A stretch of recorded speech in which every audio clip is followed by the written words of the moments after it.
Isaías 28, 20, os irmãos acharam? Pode dizer amém? Amém.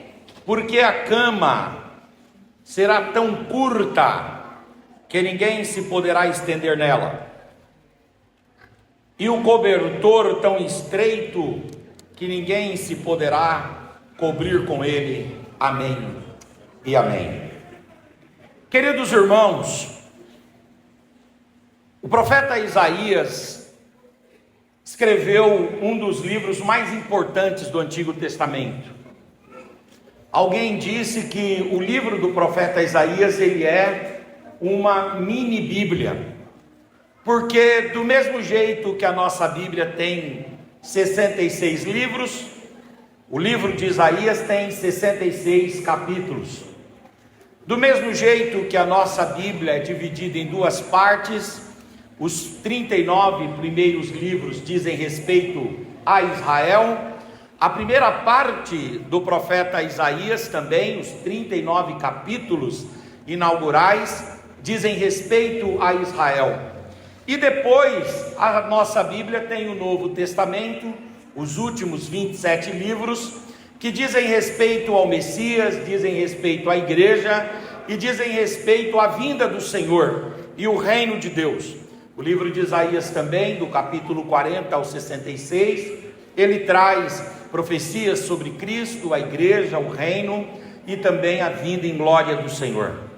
O livro do profeta Isaías, ele foi escrito, os irmãos sabem bem, no 7º século antes de Cristo, e Isaías, ele vivia no país de Israel, na região sul de Israel, numa região chamada de Judá, e ele vivia mais propriamente na cidade que era a capital de Israel no Antigo Testamento, que era Jerusalém, pelo menos a capital depois de Davi. E o Isaías, queridos irmãos, ele era um profeta nobre, nobilíssimo, ele era um erudito, ele era um doutor nas escrituras sagradas.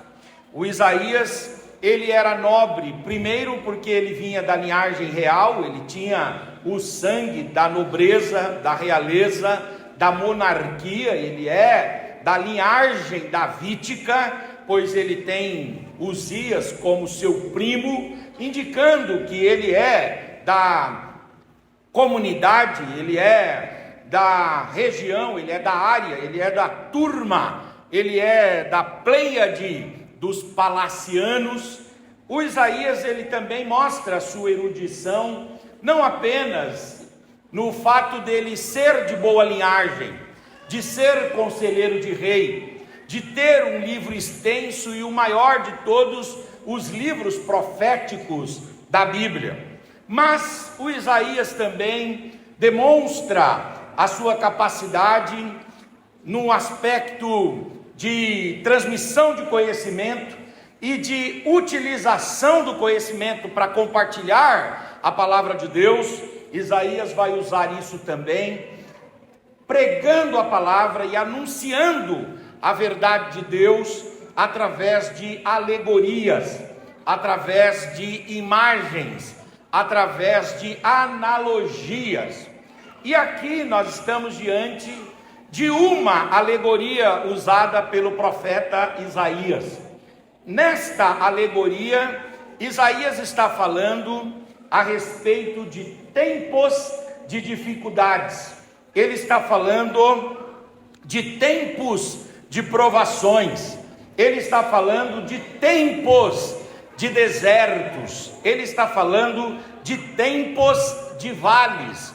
Ele está falando de tempos de portas fechadas. Ele está falando de tempos de céu de bronze.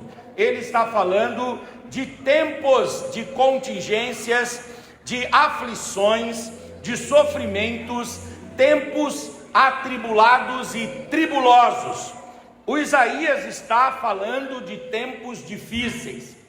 E para ilustrar esses tempos difíceis pelos quais Judá estava passando, pelos quais Israel como um todo estava passando. Afinal, Isaías é mais ou menos do ano 700, e no ano 722, ou seja, cerca de 22 anos daquele tempo de Isaías, o império assírio havia invadido o reino do norte e levado as 10 tribos cativas para a Síria.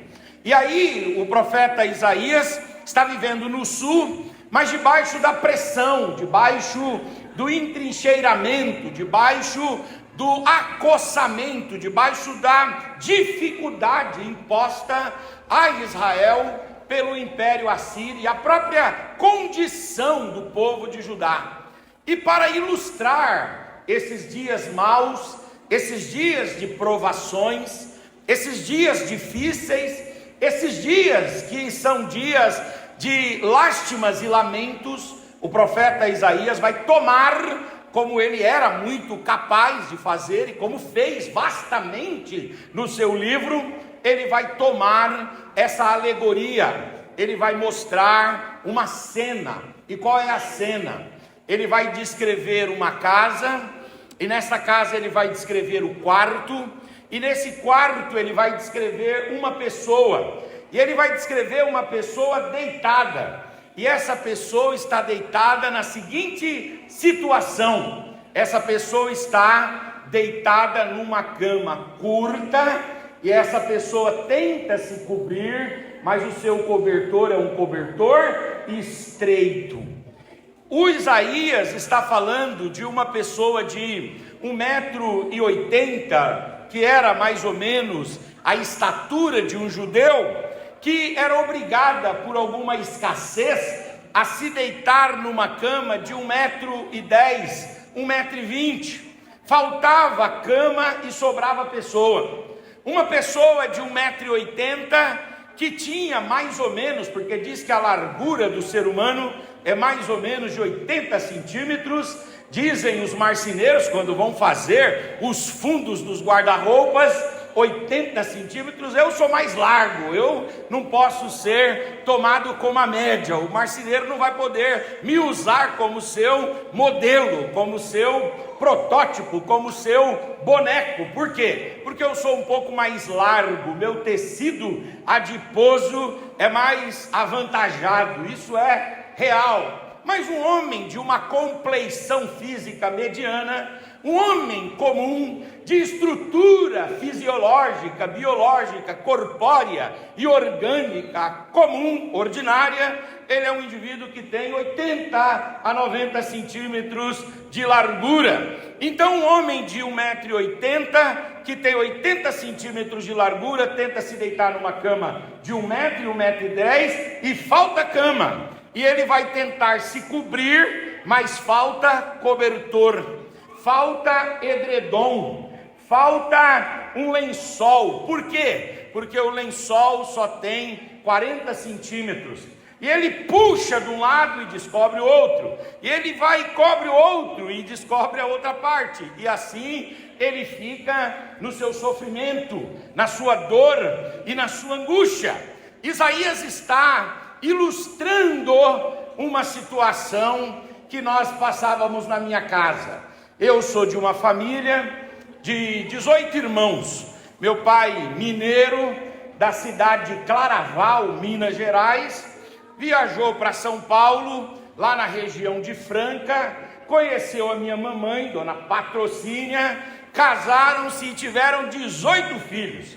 Deus levou 3, ficamos em 15 vivos. Quando eles estavam mais ou menos com 6 filhos vivos, mudaram-se daí da região de Franca e Ribeirão e foram para São Paulo, onde a gente mora até hoje, onde a nossa família mora ali naquela região oeste de São Paulo, entre Barueri e Osasco. E lá na minha casa nós sempre tivemos mais pessoas do que cômodos. A minha casa era sempre aquela casa muito pequena, de 2 cômodos e um banheiro. E aí nós sempre tínhamos mais pessoas do que cômodos. E nos cômodos nós tínhamos mais pessoas do que lugar para dormir. Minha mãe era muito criativa e colocava num colchão de solteiro 3 filhos. era normal a gente dormir, um com a cabeça para um lado e outro com a cabeça para o outro. Bom, mas eu sempre tive esta estatura e esta estrutura destacada desde criança. Eu sou um gordo velho, então a minha mãe, o que ela fez? Ou o que ela fazia? Você vai dormir nas poltronas. E o que ela fazia? Ela pegava 2 poltronas que nós tínhamos, poltronas individuais, e ela unificava as poltronas, colocava um lençol, um travesseiro, e eu dormia ali. Mas eu passava essa prova, porque quando eu esticava os meus pés, as poltronas se afastavam e eu caía no meio. Eu vivi isso que Isaías está descrevendo aqui: uma cama curta e um cobertor estreito. Isaías está falando de dias difíceis, Isaías está falando de dias de provações, Isaías está jogando com as palavras, Isaías está tomando uma imagem doméstica. O profeta fala a um povo que compreende facilmente quando a palavra de Deus é dita de modo simplificado. Mas o que ele está querendo dizer é o seguinte: de vez em quando a nossa vida é solapada, de vez em quando a nossa vida é tomada por situações difíceis, por provas terríveis, que nós nos sentimos como o profeta descreveu, um dia de cama curta e de cobertor estreito. Nós viemos aqui esta noite para uma celebração, a 4ª ceia do ano de 2026. Nós estamos aqui num dia de celebração, num dia de cântico, num dia de louvor ao Senhor, num dia que a nossa alma deveria estar explodindo numa efusão extraordinária de adoração e de glorificação a Deus. Mas muitos de nós não conseguem adorar, muitos de nós não conseguem louvar, muitos de nós não conseguem cantar, e não é porque não tem devoção, não é porque não tem piedade, não é porque não tem santidade ou compromisso com Deus, mas é porque está atravessando por dias sombrios, dias difíceis.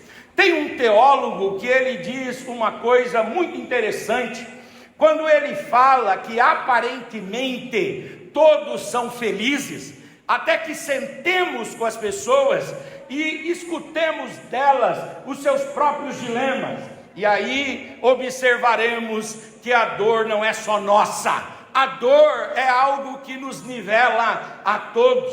Talvez você esteja aqui esta noite, e apesar desse culto ser um culto alegre, um culto festivo, um culto de celebração, no seu coração pulsa uma preocupação, pulsa uma luta, uma aflição. Eu não sei, talvez seja um diagnóstico ruim, talvez seja um prognóstico negativo, talvez seja uma porta que acabou de se fechar, talvez seja uma dívida. Eu estava pregando terça-feira numa igreja, e quando eu estava terminando a pregação, aliás, terça-feira não, que dia nós fomos lá? Em São Miguel, pastor Zaqueu, foi no sábado. No sábado, quando nós terminamos a pregação, eu estava vendendo um livro, e o irmão chegou para mim e disse assim: pastor Henrique, a palavra que o senhor trouxe foi toda para mim. Eu disse: por quê? Porque enquanto o senhor estava falando lá sobre as lutas e as provas que o apóstolo Paulo atravessava, eu estava pregando sobre Paulo, ele disse: a minha esposa me ligou, e nós tivemos um prejuízo na nossa casa, violentíssimo, só Deus para nos ajudar a recuperar a nossa casa. Nós não sabemos as histórias das pessoas. O que nós podemos saber e podemos ter como certeza é que se a pessoa vem para a igreja, se ela vem para o culto, ela traz consigo a sua agonia, ela traz consigo a sua dor, ela traz consigo a sua cama curta e o seu cobertor estreito.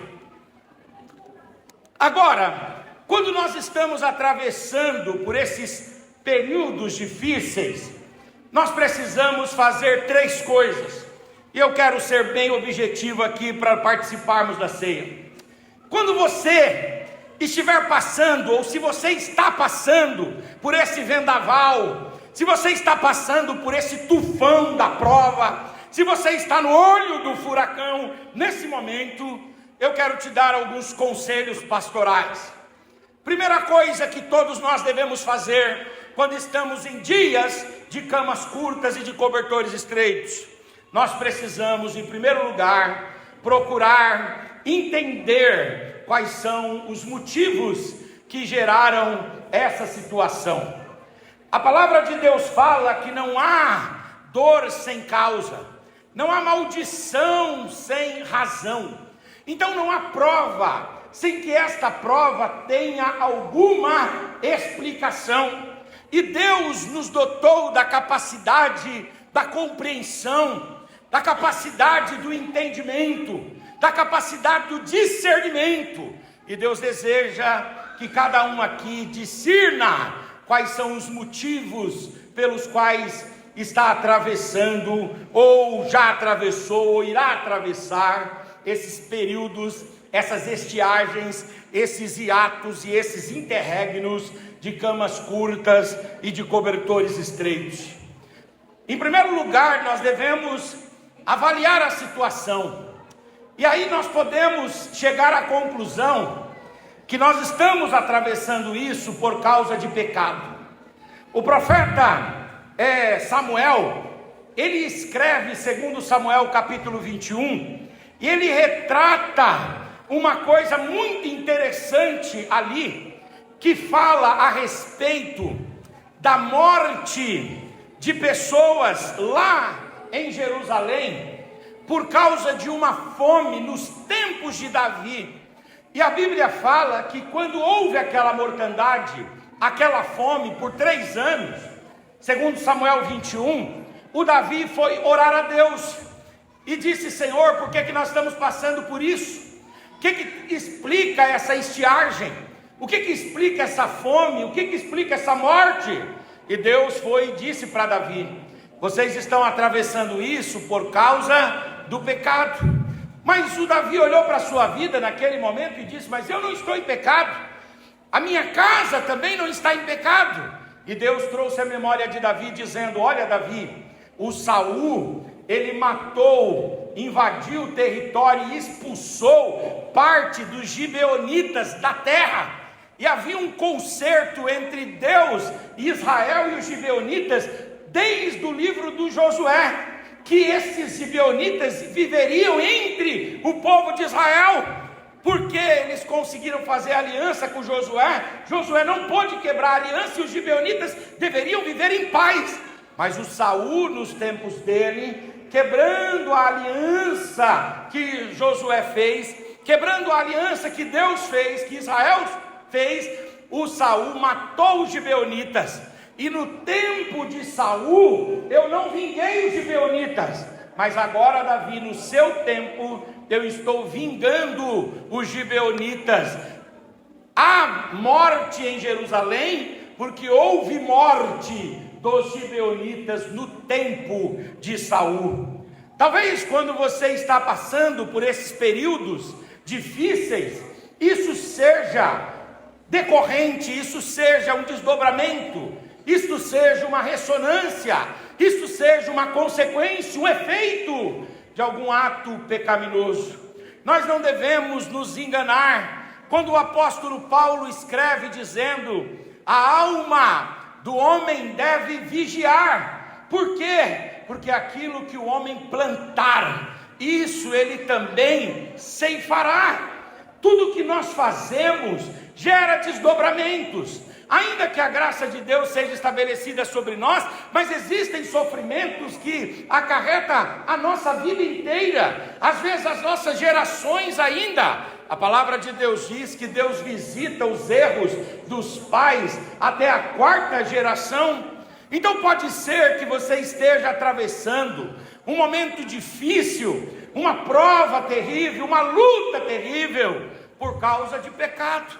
Eu gosto muito do livro das Crônicas, quando fala sobre Josafá, que ele queria ir até Ofir buscar o ouro, e ele mandou fazer os barcos, mas os barcos de Josafá se quebraram. E quando Josafá foi perguntar para Deus por quê, Deus falou: sabe por que os seus barcos naufragaram? Sabe por que o seu veleiro veio a pique? Os seus barcos vieram à derrocada, porque você fez a aliança que eu disse para você não fazer. Ou seja, quando nós estamos em pecado, a nossa vida patina, as coisas não caminham. Quando nós estamos na contrariedade da vontade de Deus, as coisas não andam, as portas não se abrem, Deus não alarga as nossas tendas, Deus não estende sobre nós coisas extraordinárias, Deus nos retém, Deus nos segura, Deus nos reprime, e essa repreensão não é para a morte, é para que nos arrependamos, confessemos e alcancemos misericórdia da parte de Deus. Oh glória! Eu gosto muito do texto do Êxodo, capítulo de número 14, que fala que o faraó, indo na contramão do que era a ordem de Deus, pegou os seus cavalos e os seus cavaleiros e os carros de guerra, e faraó começou a perseguir Israel no deserto. Mas Deus colocava pedra de tropeço no caminho de faraó. Deus também, irmãos, permite que pedras surjam no nosso caminho, na medida que nós nos desviamos do centro da tua vontade e do teu querer. Então pode ser que você esteja atravessando uma cama curta e um cobertor estreito por causa de algum pecado. E nós não estamos aqui para acusar, porque todos nós aqui somos pecadores. Ninguém aqui é digno de tomar o pão e de beber o cálice. Todos nós devemos sentir a tristeza segundo Deus. Todos nós devemos nos arrependermos. Todos nós devemos confessar e receber a misericórdia e a graça de Deus. Pode ser que você chegue à conclusão, em segundo lugar, que isso é decorrente de um evento inesperado aqui na terra, mas que é um desdobramento de propósitos eternos de Deus, como aconteceu com o Jó. O Jó teve o seu período de cama curta e de cobertor estreito, seu período de devassidão na vida, devastação, melhor dizendo, na vida, o seu período de fraqueza, o seu período de debilidade, o seu período de prova. E quando Jó tentava entender, Deus não revelava.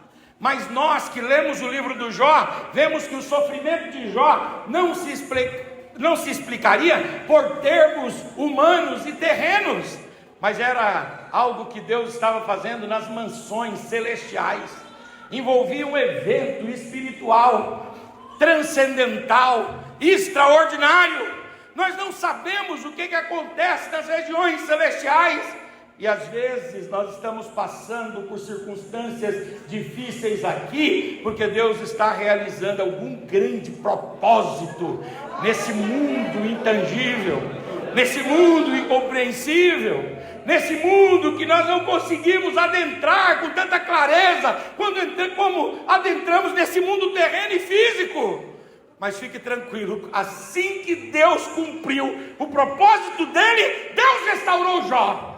Quando Deus cumpriu os propósitos dele lá na eternidade, Ele vai também derramar restauração, Ele vai também liberar restauração.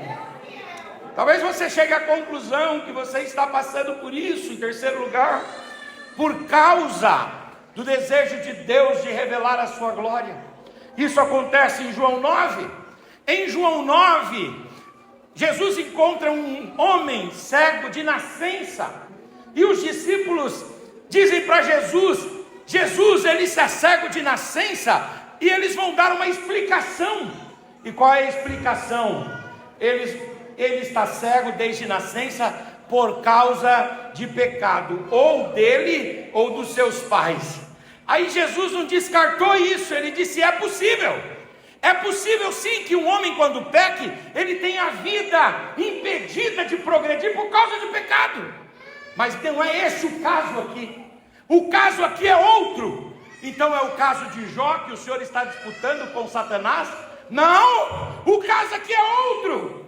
Qual é o caso, Senhor, de João 9? Por que esse rapaz viveu a vida inteira como cego? Por que nasceu como cego de nascença e viveu a vida inteira excluído da sociedade, em certo aspecto, porque não pôde ter uma vida comum?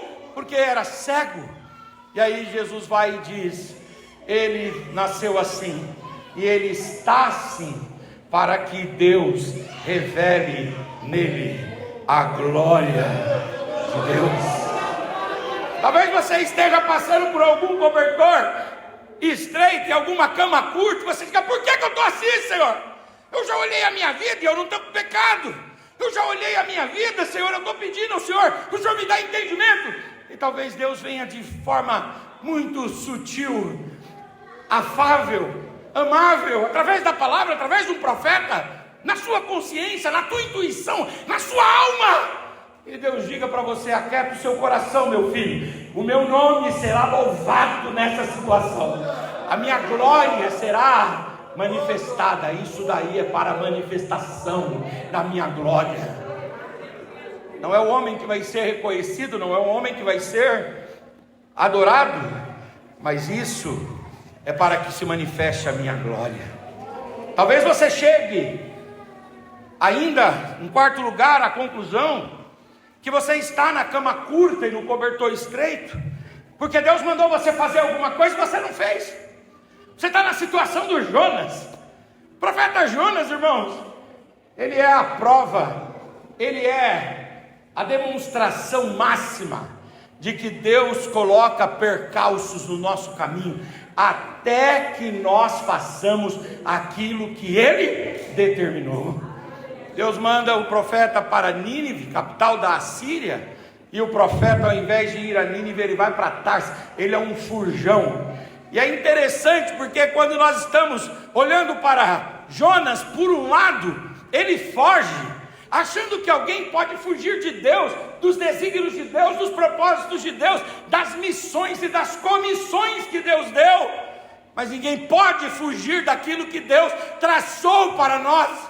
Aquilo que Deus determinou, aquilo que Deus colocou, aquilo que Deus exige de nós. Só existe um caminho de ficarmos em paz: é cumprindo o que Deus disse para cumprirmos, é fazendo o que Deus disse para fazermos, porque senão o Senhor vai permitir que nós atravessemos por situações de camas curtas e de cobertores estreitos.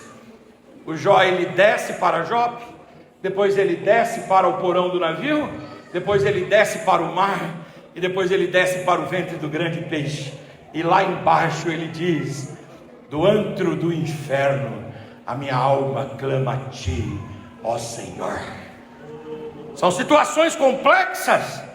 Ainda em último lugar, pode ser que você esteja atravessando isso, atravessando essa situação, porque Deus quer te levar a um nível de maturidade, a um nível de amadurecimento. Eu gosto muito de um pensamento do grande pregador chamado Príncipe dos Pregadores, Charles Haddon Spurgeon. E o Spurgeon dizia que como é que Deus faz um bom servo? Ele faz com as mesmas técnicas do ferreiro. Deus tem na sua mão uma marreta, Deus tem à sua disposição uma fornalha bem quente, e Deus tem à sua disposição uma bigorna, e do outro lado estamos nós. Aí Deus vai e nos coloca no fogo, nos assenta na bigorna e vai batendo de um lado, batendo do outro, batendo do outro. Aí alguém disse: ô Spurgeon, o senhor é pastor trazendo uma palavra dessa? A palavra é de desanimar qualquer pessoa, então nós só tomamos pancada. Aí ele disse: não, mas tem uma coisa que nós precisamos lembrar, que o ferro está no fogo, está na bigorna, está na marreta, mas ele também está na mão do ferreiro, e o ferreiro só vai largar quando ele estiver pronto. O ferreiro só vai largar quando ele for exatamente aquilo que o ferreiro quer que ele seja. Oh, glória, levante a sua mão, porque eu tenho uma palavra para você. Você às vezes é submetido às fornalhas, sim. Você às vezes é encostado nas bigornas e vem as provas, sim. Mas você está na mão de Deus. Você está na mão de Deus. Nobres obreiros dos senhores estão nas mãos de Deus. Pastor, essa igreja está nas mãos de Deus. Deus está trabalhando nessa igreja. Vêm as lutas, vêm as provas, vêm as dificuldades, mas essa igreja não sai da mão de Deus. O Senhor diz: eu vou te exaltar, e eu vou fazer exatamente de você o que eu quero que você se torne, que você seja. Glória. Segundo lugar, primeiro lugar é avalie por que você chegou nessa situação. Segundo lugar, ore para que Deus reverta essa situação de cama curta e de cobertor estreito. Eu quero dizer aos irmãos, indo para a minha conclusão, que quando nós oramos, Deus reverte situações calamitosas. Não se deixe embrutecer pelas lutas. Não se deixe petrificar pelas provas. Não se deixe endurecer pelos dias maus. Mantenha o seu coração quebrantado. Mantenha a sua boca no pó. Mantenha o seu coração e a sua alma inclinados diante de Deus. Porque assim diz o Senhor: eu ouço o aflito, eu ouço o necessitado.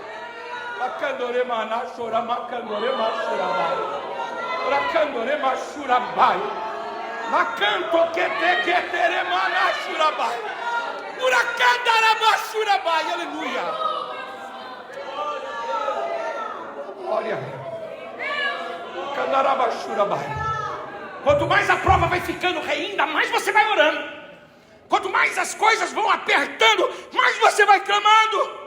Quanto mais os dias ficam maus, mais você suplica. E Deus diz: eu vou reverter. Eu vou reverter. O Jacó, ele estava em Padã Arã, a caminho de Padã Arã. Era Gênesis 28. O Jacó não tinha o pai, não tinha a mãe, não tinha o irmão. O Jacó só tinha a muda de roupa no corpo. E ele estava indo para a casa do seu tio. E depois mostrou-se que o tio dele era um abusador, um alijador. O tio dele mudou o salário dele quantas vezes? 10 vezes. O tio dele o fez trabalhar 21 anos. Ele estava indo para a casa de um explorador.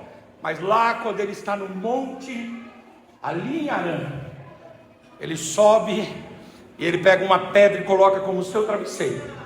E na sua agonia, na sua aflição, ele faz uma oração a Deus. Ele diz: Senhor, eu não tenho pai, Senhor, por mim. Eu não tenho mãe por mim, Senhor. Eu não tenho meu irmão quer me matar. Eu vou para a casa do meu tio vai explorar o meu trabalho, a minha mão de obra não vai me pagar, Senhor. Ah, Senhor, eu não tenho ninguém a não ser o Senhor. E quando ele estava orando, a palavra de Deus diz que os céus se abriram. Deus colocou uma escada conectando a terra com o céu. E Deus mandou anjos descerem e subirem. E naquele lugar, Deus revelou a sua glória para Jacó. Jacó disse: o nome desse lugar agora será Peniel, porque eu tenho visto a face de Deus. Quando você está passando por momentos difíceis, Deus abre os céus, Deus coloca uma conexão, Deus manda anjos e Deus diz assim: você não está sozinho não nessa prova. Eu vou passar com você, eu vou atravessar com você e eu vou te dar vitória. Eu gosto muito do texto de Gênesis 32:10. Quando Gênesis 32:10 diz assim, palavras de Jacó: quando eu atravessei esse Jordão, eu só tinha um cajado na minha mão. Eu só tinha um bordão, eu só tinha um cajado, só tinha um pedaço de pau na minha mão. Mas 21 anos depois, mesmo meu tio mudando o meu salário 10 vezes, o Jacó é o enganador que é mais enganado na Bíblia. Vocês já repararam? Não. Uma hora faça uma pesquisa, o enganador sendo enganado. Você vai ver quantas vezes o Jacó foi passado para trás. O Jacó facilmente cairia nesses golpes do telefone. Rapidamente ele cairia nesses golpes. Ele foi muitas vezes passado para trás.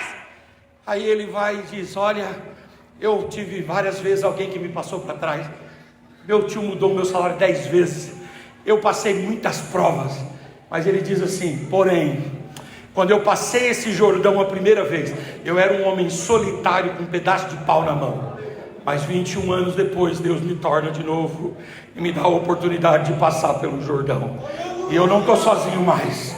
Eu tenho mulheres, eu tenho filhos, eu tenho servos, eu tenho servas.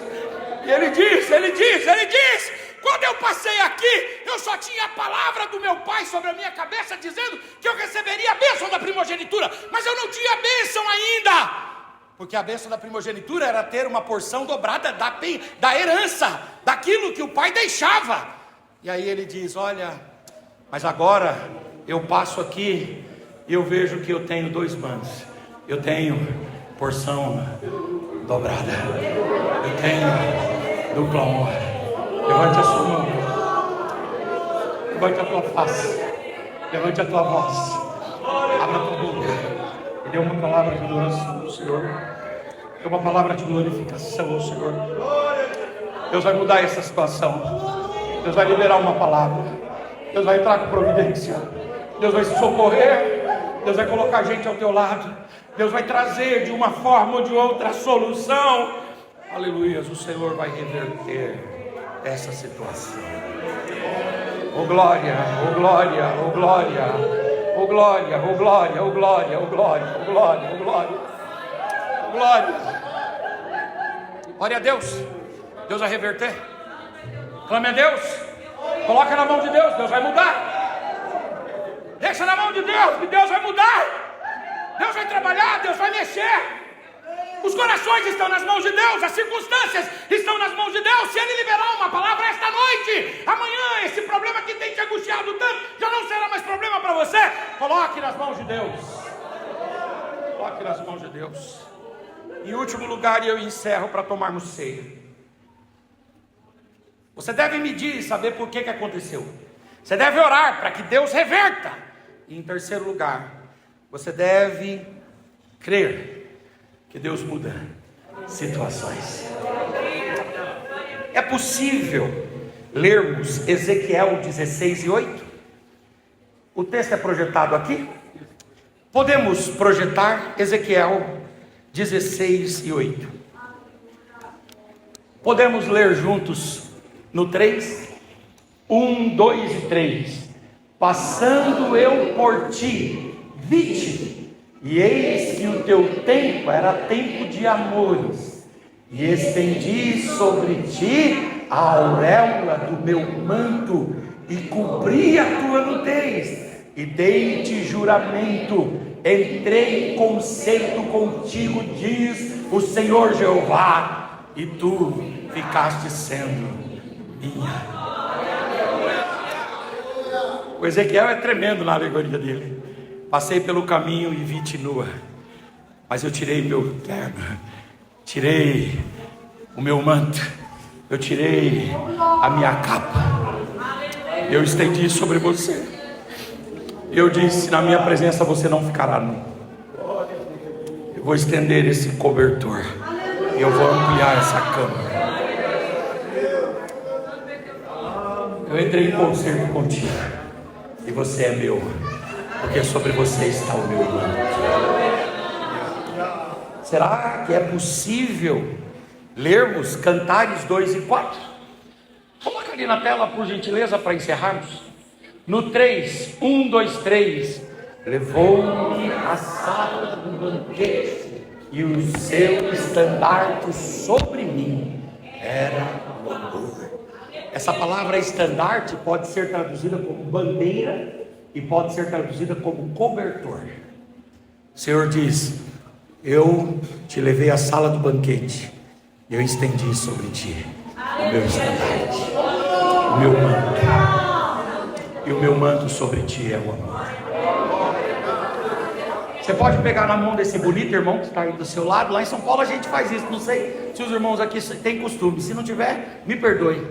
Olha no olho desse irmão aí. Eu gosto de dizer que existem 3 classes de pessoas que não olham uma no olho da outra: os falsos, os que devem, os que vão pedir dinheiro emprestado. Se esse irmão não olhar para você, ele vai pedir algum aí até o 13º. Fala para ele, olha para mim que eu não tenho não. Olha aqui, ó. Oh, glória.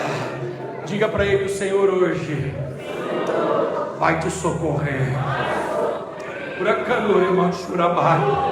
Libera essa palavra, libera essa palavra, libera essa palavra. Deus está estendendo a tua tenda.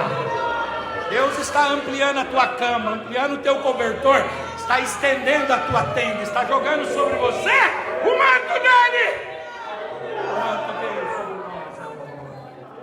Participe dessa ceia com paz, com tranquilidade, porque o Senhor nos vê à beira do caminho, fragilizados, debilitados, vulneráveis, e o Senhor não nos abandona à própria sorte. Ele estende sobre nós o seu manto. Obrigado, pastor.